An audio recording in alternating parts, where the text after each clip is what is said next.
ki sestavljamo iz živil. Živila so seveda vsebujejo hranilne snovi in zdaj v tem pogledu seveda bi lahko delno pritrdili temu odgovoru, so seveda boljše in slabša živila, ampak kakor za koga. Za nekoga je lahko sol pa sladkor pač možnost preživetja zaradi določenega stanja, v katerem je, za nekoga pač predstavlja dejavnik tveganja. Ne.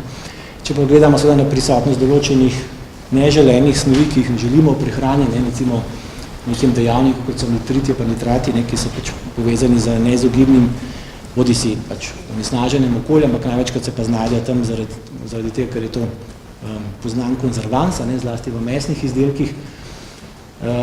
In seveda, če smo takemu dejavniku izpostavljeni daljši čas, ne, bo seveda postaja neka verjetnost, da bo nekdo seveda lahko tudi zbolel, ampak obstaja seveda zgolj verjetnost. Po drugi strani seveda pa stalno uživanje nekih zadostnih količin sadja zelenjave pa seveda znatno zmanjša to tveganje. Ne.